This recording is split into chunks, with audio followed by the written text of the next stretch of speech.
Então nós vamos terminar o capítulo primeiro, vamos para entrar no segundo e fazemos um pequeno resumo do que nós já falamos. Vamos falar o pequeno resumo do capítulo 1. O André Luiz encontra lá o amigo Pedro Neves e o Pedro Neves relata o problema que ele tem em família. Ele está há 47 anos no mundo espiritual. E, aliás, há 47, deixa eu anotei aqui, 40 anos ou 47? Ele está há 40 anos no mundo espiritual e ele relata lá os problemas que ele enfrenta em família, com a ex-esposa, com os 3 filhos, sendo 2 meninos e uma menina.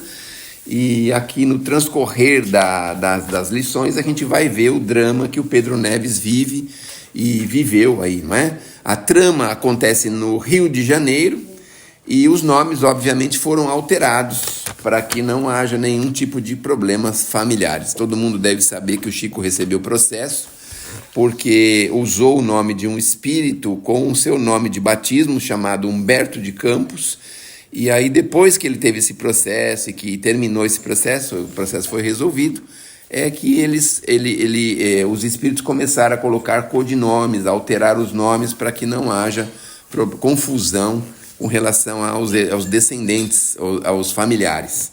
Então, aqui nós estamos observando a trama do Pedro Neves. Nós fomos conversando sobre o Pedro Neves e ele falou que quando ele desencarnou, há 40 anos atrás, a esposa contraiu um segundo casamento. E desse segundo casamento, ele teve lá as informações que ele passou com relação aos filhos, não é? E com relação à vida que eles começaram a levar, com gastos excessivos, com facilidades, com problemas assim dessa ordem, dessa natureza. O nome da esposa era Enedina e o nome dos filhos era Jorge e Ernesto, além de ter uma menina também, né? Uma menina, quem se lembra o nome da menina? Como é que era o nome da menina? Da moça? Beatriz, muito bem, é isso aí. Está doente. A que está doentinha há 40 anos. Há 40 anos que ela está doente. Então ela já praticamente já estava doentinha quando o paizinho dela desencarnou. Mas ele cuida dela ainda até hoje, espiritualmente, não é? E então nós paramos aí. Bom, o último parágrafo diz assim: os 2 filhos, Jorge e Ernesto, ludibriados pelo fascínio do ouro com que o padrasto lhe comprava subserviência, enlouqueceram no mesmo delírio do dinheiro fácil e animalizaram a tal ponto que nem de leve guardam qualquer traço de minha memória, não obstante serem atualmente negociantes abastados em idade madura. Então, vamos imaginar que nesse relato eles teriam perto de 50 anos, 50 e poucos anos, mais ou menos entre 45 e 55 anos, e que nessa época já de madureza da vida eles já tinham bons recursos e coisas assim. Bom, aí por aí vocês conseguem observar que não adianta ter bom recurso, né? A gente pode estar falindo espiritualmente sem perceber. Às vezes a gente está aí querendo encher os bolsões de grana e o dinheiro está atrapalhando a vida da gente. Bom, a Elaine nos pediu, ou foi escalada para falar o capítulo, e eu vou dar 10 minutos para a Elaine para discorrer sobre o término desse capítulo. Você já se localizou onde nós paramos? Já? Então, a partir daí, você termina o capítulo e depois a gente começa o próximo capítulo, tá bom? Pode ser assim? Combinado. Sim, todo mundo me ouve bem? Ouve bem. Boa, então vamos lá. A esposa, no entanto, ainda se encontra no mundo físico? Arrisquei cortando a pausa longa para que a explicação não esmorecesse. Esse é o André Luiz, como o Sérgio comentou, o André Luiz está conversando com o Pedro Neves e no meio do capítulo ele questiona sobre a situação da esposa neste momento da história. Minha pobre Enedina voltou há 10 anos, abandonando o corpo pela imposição da icterícia, que é uma doença de fígado, né? Que lhe apareceu por verdugo invisível, evocado pelas bebidas alcoólicas. Fitando-a edemaciada, adoentada, debilitada, vencida, ensaiei alarmado todos os processos de socorro à minha disposição. Então, quando ele viu que a filha dele que a esposa estava adoecida e prestes a desencarnar, ele empenhou todos os esforços que ele pôde no plano espiritual para tentar resgatá-la. Atemorizava-me a perspectiva de vê-la escravizada às forças aviltantes a que se jungira sem perceber. Ansiava retê-la no corpo de carne, como quem resguarda uma criança inconsciente em disfarçado refúgio. Eu acho que um ponto curioso, que no começo do capítulo, o Pedro Neves, ele se mostrou um trabalhador muito dedicado da espiritualidade, alguém muito, não é responsável a palavra, mas muito empenhado no trabalho. E no momento em que a esposa desencarnava, ele demonstrou a fraqueza humana dele, e a limitação de conseguir ajudá-la, movido pelo sentimento, desejo profundo de ajudá-la e de que ela não caísse diante das forças das trevas, Entretanto, ai de mim, colhida por entidades infelizes, as quais se consorciou levianamente, em vão procurei estender-lhe algum consolo, porquanto ela mesma, depois de desencarnada, se compraz na viciação, tentando a fuga impossível de si própria. Não há outro recurso senão esperar e esperar. E o meu entendimento dessa parte é o quanto depende da nossa vontade receber o socorro da espiritualidade. Eu gosto sempre de dizer, nós nunca estamos desamparados no momento do desencarne, mas a nós é importante que tenhamos olhos de ver e o coração disposto a se arrepender e a se entregar ao cuidado. E aí ele segue perguntando, e os filhos? Jorge e Ernesto, hipnotizados pela riqueza material, para mim fizeram-se inabordáveis. Mentalmente não me registram a lembrança. Intentando captar-lhes cooperação e simpatia, o padrasto chegou a insinuar que não seriam meus filhos, e sim dele próprio, por meio de união com minha esposa, ao tempo de minha experiência terrestre, o que Enedina, infelizmente, não desmentiu. Eu acho que é bem isso, o quanto a dedicação à materialidade, o quanto isso pode interromper a boa influenciação dos bons espíritos na nossa vida, e seja ele independente do laço de família ou do sentimento. Quando a gente foca muito no material, a gente perde a conexão com quem nos quer bem e não nos permite ser ajudados também. O companheiro esboçou um sorriso amarelo e considerou. Imagine, na carne o medo é comum, à frente dos desencarnados. E em meu caso, fui eu quem se afastou do ambiente doméstico, sob sensações de insopitável horror. Ainda assim, a bondade de Deus não me arrojou à solidão, tratando-se da ternura familiar. Tenho uma filha de quem jamais me separei pelos laços do espírito. Beatriz, que deixei na flor da meninice, suportou pacientemente as afrontas e conservou-se fiel ao meu nome. Somos, assim, duas almas na mesma faixa do entendimento. Pedro enxugou os olhos e acrescentou. Agora, com quase meio século de existência entre os homens, presa embora ao carinho que consagra ao esposo e ao filho único, prepara-se Beatriz para o regresso. Minha filha vem atravessando os derradeiros dias terrenos, com o corpo torturado pelo câncer.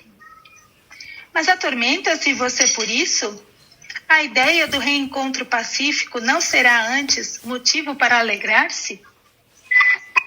E os problemas, meu amigo? Os problemas do grupo consanguíneo? Por muitos anos estive. Tem algum som aí atrapalhando. Alguém está com o microfone aberto? Só eu que tô escutando? Não, é da dona Cristina. Acho que a dona Cris não tá conseguindo colocar no mudo. Ah, Eu acho que Eu silenciei ela, pode mais ir. alto, que eu acho que ela não vai Eu já conseguir. silenciei, pode continuar. acho que voltou. Acho que ela conseguiu agora. É. E os problemas, meu amigo? Os problemas do grupo consanguíneo? Por muitos anos estive à margem de todas as tricas do navio familiar. Fizera-me ao oceano largo da vida. Agora, por amor à filha inesquecível, sou compelido a topar, com o espírito de caridade, a irreflexão e o descaramento.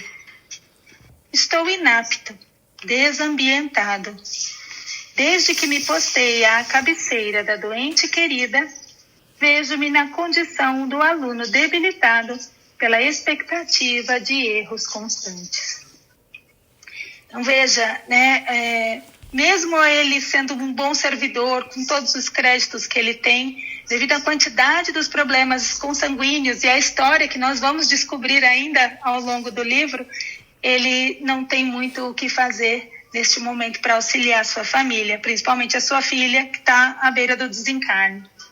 Dispunham-se Neves a prosseguir, mas urgente chamado de serviço nos impeliu à separação. E conquanto, diligenciando acalmá-lo, despedi-me sob o compromisso de irmanar-me a ele nas tarefas de assistência à enferma, de modo mais intenso, a partir do dia seguinte. Então, a partir da abertura do Pedro Neves com o André Luiz, ele falou, não, vamos junto, eu vou ajudá-lo nessa empreitada. E aí, finaliza-se o capítulo. Muito bem, a gente percebe aí a preocupação do Neves com a família, com a ex-esposa, com os filhos, não é? A família, de uma forma geral, o tabuleiro do xadrez ainda não foi terminado, não foi encerrado. Porque se tivesse sido, obviamente o Neves teria ascendido para novos planos e a família ficaria num plano diferente. Mas ele diz aqui que só tem que esperar. Quer dizer, não tem muito o que fazer, não dá para abrir a cabeça da pessoa e colocar verdades lá dentro, não é? Então, uma coisa que me chamou a atenção foi assim, a moça, a senhorinha, se escravizou às forças aviltantes sem perceber. Então, muitas vezes a gente entra aí em vias tortuosas e não percebe que está entrando. É impressionante isso, não é? Porque ela entrou nessa via e foi colhida por entidades infelizes. Meu Deus do céu. Agora, desencarnada, ela se compraz ainda, né, na viciação. Então, veja quanto envolvimento que ela acabou se permitindo e como ainda ela vai precisar ainda bater um pouquinho a cabeça para poder se libertar dessa situação. Bom, os filhos hipnotizados, é uma situação também bastante complicada, porque também não dá para fazer nada por isso, eles estão hipnotizados. Claro que devagarzinho, com muita calma, muita paciência e muito amor cristão, possivelmente eles vão conseguir se libertar também desse problema. E a Beatriz, que é a única filha, que está mais associada, mais ligada, mas também por uma razão, não é? Ela está vivendo um drama orgânico, um drama terrivelmente orgânico, terrivelmente complicado, complexo, que é o câncer. E o que também é muito curioso no capítulo, né, é que é assim, mas você se atormenta por isso, porque ela vai desencarnar, né? Você se atormenta por isso, quer dizer, a gente está feliz aqui dela desencarnar, né? Vocês imaginam como que é a perspectiva do mundo espiritual com a do mundo material, porque lá o André Luiz fala assim, mas você está atormentado por isso? Você não está bem que você vai reencontrar com ela? Isso não seria um motivo para você estar alegre, não é? Poxa vida, aqui na Terra a gente vê uma pessoa doentadinha, com probleminhas graves, especialmente de câncer, que a gente sabe que vai chegar num fim desse, e a gente fica todo triste, chateado, mas o mundo espiritual, obviamente, eles têm uma outra perspectiva, quer dizer, a pessoa vai sair vencedora, não é? Porque normalmente o câncer é uma doença karmática e vai fazer com que a pessoa saia vencendo a encarnação, o que está acontecendo com a Beatriz aqui, obviamente ela vai vencer a encarnação, tá certo? Bom, finalizou aí os nossos 10 minutos, vamos partir para o segundo capítulo, podemos continuar? Como nós não tratamos com ninguém, nós vamos fazê-lo pessoalmente, tá bom? Você viu que eu faço isso mesmo, né? Eu não trato para mim mesmo fazer, né? Eu sou um pouco assim, né? Como é? Eu posso ler. Ah, então, aqui já tem uma voluntária aqui do meu lado, né? Tá dizendo que minha esposa Wanda, que vai assumir aqui o capítulo, tá bom? Repousava Dona Beatriz no leito bem posto, patenteando enorme cansaço. A doença, de certo, consumia-lhe a forma física, desde muito, porquanto aos 47 anos de idade mostrava o rosto singularmente engelhado e o corpo leve. Refletia em si mesmada, tristonha, fácil de se lhe ver a preocupação ante a crise iminente. Ideias a lhe fluírem, vivas e nobres, indicavam que se habituara à certeza da desencarnação próxima. Notava-se-lhe fixada no pensamento a convicção do viajante que atingira o término de espinhosa trilha, da qual, por fim, lhe competia sair. Conquanto tranquila, inquietava-se pelos vínculos que a prendiam no mundo. Apesar disso, visualizava as portas do além, plasmando formosos quadros íntimos, como quem sonha à luz da vigília, e recordava Neves, o pai que perdera na infância, qual se visse prestes a recuperá-lo em definitivo, tal a extensão do amor que os alcochetava um ao outro. Observávamos, porém, sem dificuldade, que a alma afetuosa da enferma se dividia mais fortemente na terra entre o esposo e o filho, dos quais se reconhecia em gradativo processo de inevitável separação. No aposento acolhedor, que alguns adereços ataviavam, tudo transparecia limpeza, reconforto, assistência, carinho. Ante o leito, encontramos sisudo enfermeiro desencarnado que Neves abraçou, demonstrando guardá-lo à conta de imensa estima. E apresentou-nos. Amaro, temos aqui André Luiz, amigo e médico, que doravante nos partilhará os serviços. Saudamo-nos cordialmente. Neves inquiriu atencioso. O irmão Félix veio hoje? Sim, como sempre. Informei-me, então, de que o irmão Félix, desde muitos anos, era o superintendente de importante casa socorrista ligada ao Ministério da Regeneração em Nosso Lar. Todo mundo sabe, né, quem é Nosso Lar. Famoso pela bondade e paciência, era conhecido como sendo um apóstolo da abnegação e do bom senso. Não dispunhamos, entretanto, de qualquer tempo para considerações pessoais. Dona Beatriz experimentava dores agudas e o companheiro mostrou o propósito de aliviá-la através do passe confortativo, enquanto a senhora se via aparentemente a sós. Em grande prostração física, revelava profunda sensibilidade mediúnica. Os sublimes pensamentos do leito de dor.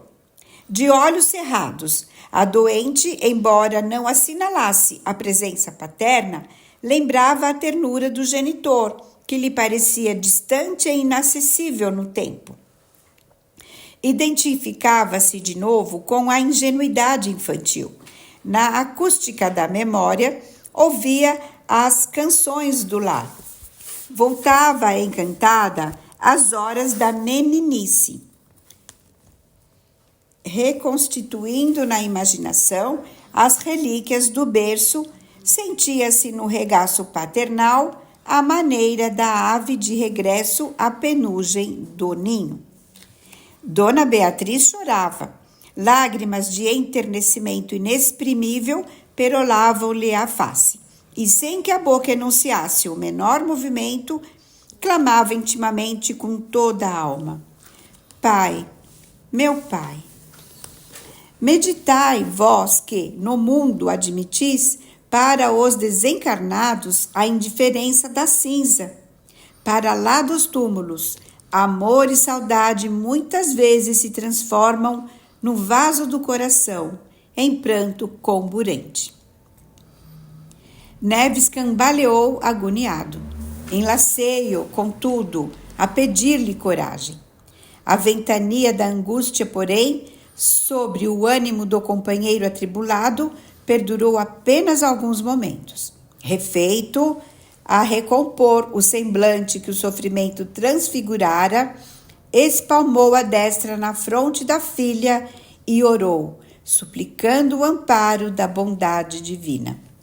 Chispas de luz, quais minúsculas flamas azulíneas, evolavam-lhe do tórax, a se projetarem naquele corpo fatigado, revestindo-o de energias calmantes. Emocionado, observei que Dona Beatriz se acomodava a suave torpor. E antes que pudesse enunciar qualquer impressão, uma jovem, figurando-se nas 20 primaveras da experiência física, entrou cautelosamente no quarto, renteou conosco sem perceber-nos de leve e tomou o pulso da enferma, verificando-lhe as condições. Comenta alguma coisa ou não? Quer comentar? Então, ele deu um passe nela. Então, a gente verifica nesse momento que o espírito, né, o paizinho dela, o Pedro Neves, impondo as mãos, né, emitiu luzes, né, e acabou dando um alívio. Ela se sentiu melhor. A recém-chegada esboçou o gesto de quem reconhecia tudo em ordem. Encaminhou-se logo após na direção do pequenino armário próximo e, munindo-se dos recursos necessários, voltou à cabeceira da dona da casa, aplicando-lhe injeção anestesiante. Dona Beatriz não mostrou a mínima reação, continuando a descansar sem dormir. O concurso magnético de minutos antes insensibilizara-lhe os centros nervosos. Muito bem, acabou-se os 10 minutos da Wanda, eu vou continuar os últimos 10, tá bom? Vamos em frente? Bom, acontece o seguinte, essa moça chamava Marina, e essa Marina era complicada, porque ela acendeu um cigarrão lá junto com a enferma. Ela abriu a janela e foi fumar na janela, e isso causou uma espécime no Sr. Neves, porque ele estava vendo a filhinha doentinha ali, cheia de cuidados, cheia de problemas, e a moça fumando. Só que não foi só isso que ele percebeu na moça. Percebeu coisas ainda maiores. Vamos ver o que ele percebeu. Respirando a saciedade, ou seja, oxigenando o corpo, né? A jovem, com grande surpresa para mim, acendeu um cigarro e passou a fumar distraidamente, dando a ideia de quem diligenciava fugir de si mesma. Neve fitando-a, deitando-lhe significativo olhar em que se mesclavam piedade e revolta, e indicando-a discreta, informou-me: ai, trata-se de Marina, uma contadora de meu genro que se dedica ao comércio de imóveis. Agora, a pedido dele, desempenha funções de assistente. Mas imagina uma coisa dessa, ele voltou a falar, fumar aqui numa câmara de dor, aonde a morte está sendo esperada? Ele olhou para Marina, cujos olhos denotavam recôndita inquietude, manifestou ainda alguns laivos de respeitosa estima para com a nobre senhora, estirada no leito, soprava para além da janela as baforadas cinzentas que lhe escapavam da boca. Muito bem, fumar no ambiente de dor é uma coisa que agora, graças a Deus, a gente já sabe que é censurável, não é? Repartindo a própria atenção entre ela e Amaro, o nosso amigo da esfera espiritual Neves, conquanto mudo e constrangido, parecia querer falar à vontade e desinibir-se. Tentei, porém, adquirir mais amplo conhecimento da posição. Aproximei-me reverentemente da jovem. Aí o André Luiz foi fazer um serviço que os espíritos fazem sem a gente perceber. Se aproximam da gente, né? E aí fez o quê?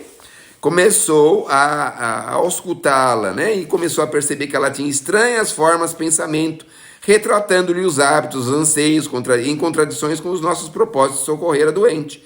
Fizeram-me para logo sentir que Marina se achava ali a contragosto. A sua mente vagueava longe, ou seja, ela estava ali perto da enferma, mas não estava nem aí para a enferma, ela estava com o pensamento, sabe aonde? Na música brejeira da noite festiva que atravessara na véspera. Então ela foi para a balada e depois foi trabalhar e depois foi lá cuidar da enferma, não é? Isso também o André Luiz faz uma grande censura, dizendo que a medicina do futuro vai corrigir esses problemas, porque não é qualquer pessoa que pode cuidar de um doente. Mas aqui na Terra, a gente tem que dar graças a Deus, muitas vezes, de encontrar alguém que se dispõe a cuidar do doente. Então os espíritos fazem o que podem, mesmo com aquela pessoa cheia de imperfeições, não é? Bom, ela ainda trazia na garganta a impressão do gin, que sorvera abundantemente. Apesar de surgir superficialmente à guisa de menina crescida sob o turbilhão de névoa fumarenta, exibia telas mentais complexas a lhe relampaguearem na áurea imprecisa, ou seja, brilhavam na áurea algumas lembranças. Olha como que os espíritos enxergam o que nós estamos pensando, porque fica acendendo luzinhas assim. Lembra uma tela de LED? Você acende centenas e milhares de luzinhas, e essas luzinhas vão formando imagens. Muito bem, trazido pelas circunstâncias a colaborar na solução de um processo assistencial sem qualquer intuito menos digno, passei a estudar-lhe o comportamento. Agora o André Luiz fala, a medicina terrestre no futuro, para atender com eficácia ao doente, examinar-lhe-á com minúcias a afeição espiritual de todas as peças humanas que lhe articulam a equipe, ou seja, as pessoas que estão encarregadas daquele cuidado, deveriam ser auscultadas para saber as suas procedências, o que fazem, o que deixam de fazer, não é? Todo mundo já deve ter ouvido conversas de médicos, às vezes na sala do paciente, falando as proezas da noite, o que eles fizeram a noite seguinte, a noite passada, como que eles foram, onde beberam, onde foram, o que aconteceu, não é? Então um pouquinho alheios a isso que o André Luiz da Câmara de Cura, que tem que ser um ambiente um pouquinho mais saudável, não é? Marina apresentou a princípio a figura de um homem amadurecido, cunhada por sua própria imaginação a repetir-lhe muitas vezes acima da fronte, ela e ele juntos. Então ela estava pensando, né? Talvez quando estava passeando lá com o homem e tal, percebia-lhes de pronto a intimidade, adivinhou-lhes o romance pelas atitudes sentimentais, não conseguia disfarçar a estuante paixão um pelo outro. Nos painéis sutis que surgiam e se desfaziam alternadamente, mostrava-se ambos extasiados, ébrios de prazer, fosse aboletados no automóvel de luxo ou enlaçados na areia morna das praias, conchegados sob a proteção de arvoredo tranquilo ou sorridentes em tumultuados abrigos de encantamento noturno. Deslumbrantes paisagens de Copacabana no Leblon desfilavam por admirável fundo pictório, ou seja, imagens, pictória, imagens, né? Pinturas e imagens, não é? Imagens visuais. A moça entrefechava as pálpebras para senhorear com mais segurança as reminiscências que lhe empolgavam os sentidos, para logo após mentalizar surpreendentemente um outro homem, Ixi Maria, tão jovem quanto ela, evidenciando-nos entregue às cenas de um filme interior diferente. Formava um novo tipo de palco para exibir a lembrança das próprias aventuras, no qual se destacava igualmente ao pé do rapaz, como se estivesse afeiçoada aos mesmos sítios, desfrutando companheiras ou companhias diversas. Ela e ele também juntos ao mesmo carro entrevisto, ou na condição de pedestres felizes, saboreando refrescos, ou repousando em animados entendimentos nos jardins públicos, sugerindo o encontro de crianças enamoradas e entretecerem aspirações e sonhos. Naqueles rápidos minutos de fixação espiritual em que se exteriorizava tal qual era, Marina revelava a personalidade dúplice da mulher dividida entre o carinho de dois homens, jugulada por pensamentos de medo e inquietude, ansiedade e arrependimento. Neves, que de algum modo me partilhava a inspeção, quebrou a calma reinante, enunciando abatido. Você tá vendo, André Luiz? Você julga que é fácil para mim viver uma situação dessa? O pai da doente suportar aqui semelhante criatura, ou seja, ele tinha dificuldade de aceitar os cuidados da Marina com a filha Beatriz, por conta do que ela vivia, do que ela fazia, não é? Mas o André Luiz, como todo amigo espiritual, agora renovado, tratou de consolá-lo e, por solicitação dele próprio, passamos o pequeno salão de leitura contigo, ao aposento da enferma, a fim de que pudéssemos refletir e conversar. Ou seja, saíram da câmara de cura ou de tratamento e foram para um cômodo diferente de leitura, onde eles pudessem conversar com mais tranquilidade. Então, nós encerramos o capítulo 2. Deixa eu ver aqui, gastei 6 minutos, até que foi pouco. Mas a gente vai assim meio que espaçando um pouquinho, não é? Eu não li ipsis litis aqui a mensagem, mas a gente foi dando a noção das passagens. Então aqui, resumindo, o capítulo 2 mostra lá o Neves com a equipe, com Amaro e André Luiz, no leito de dor da filha Beatriz, encontram-se com Marina, verificam a situação espiritual da Marina e tem aí aqueles momentos difíceis, censuráveis, pelos quais a moça passa, vive. Mas é como nós dissemos, talvez fosse uma das poucas ou únicas pessoas que se dispusessem a estar lá, medir uma pressão, dar um remedinho na hora certa, ficar lá algumas horas, talvez até sob algum salário, alguma coisa assim. Mas o André Luiz chama a atenção que nós precisamos cada vez mais e melhor selecionar melhor as pessoas que vão estar vão estar junto a um leito de dor para cuidar, tratar das pessoas. Tá certo? Agora, se alguém quiser falar mais alguma coisa, estamos às ordens.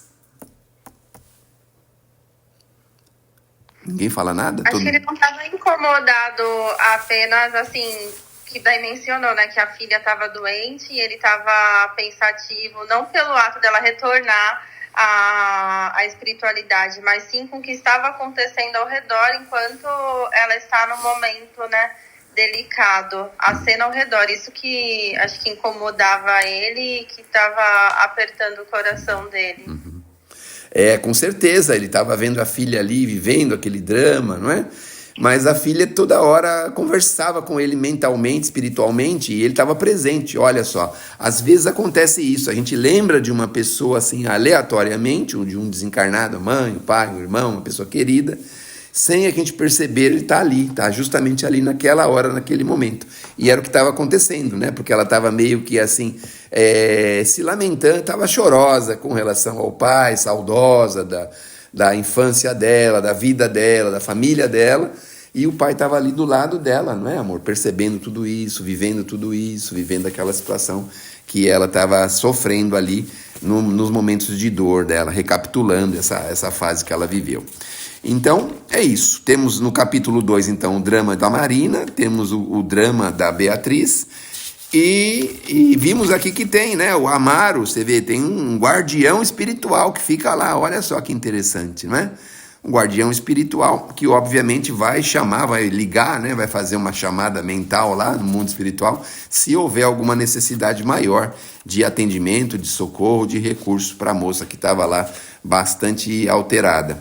Eu lembro desse quadro porque a minha mãezinha ficou também assim com esse problema de câncer, e eu ficava junto com ela muitas horas, muitas vezes, não é? Então, realmente é um quadro chato, desolador, porque a gente não tem muito o que fazer. Há 30, 40 anos atrás, ainda era diferente, era muito mais precário o atendimento a uma pessoa com câncer. Hoje, século 21, 2026, hoje o câncer já é cuidado de uma forma um pouco diferente e tudo. Algumas pessoas até têm uma sobrevida ainda maior, né? Mas uma coisa também nós não podemos esquecer. Vocês perceberam que o pai disse que ela está há 47 anos vivendo esse drama do câncer, né? Não, pai. Ah, não é isso? Não. Ela tem 47 anos e está há alguns anos, ó. Mostrava aos 47 anos, ela estava com 47 anos. Sim. Então, provavelmente, ela não tem o câncer há 47 anos, é isso, tá? Então, ela não tem há 47 anos, mas ela tem há alguns anos esse problema de saúde, não é?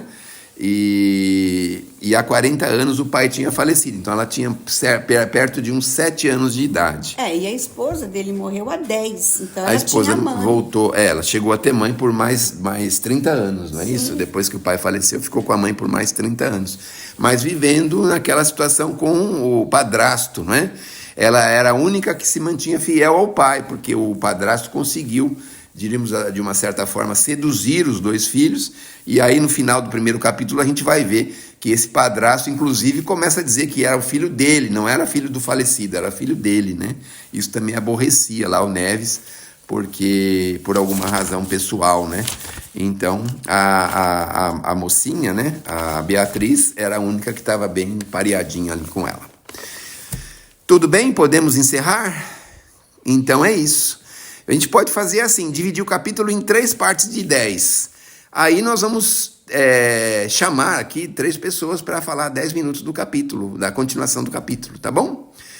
Então aí vocês se preparem para fazerem uns 10 minutinhos aí de comentários, e leitura e comentário do capítulo. A leitura pode ser um pouquinho mais avançadinha, né? Porque tem algumas coisas que obviamente são acrescentadas aqui, mas é isso que a gente procura para avançar. Então, semana que vem vamos para o capítulo 3, tá bom? Então, muito obrigado pela presença. Pedimos a Jesus que nos dê um ótimo sono e que possamos estar amanhã assim prontos para continuarmos o nosso trabalho, a nossa vida e os nossos compromissos.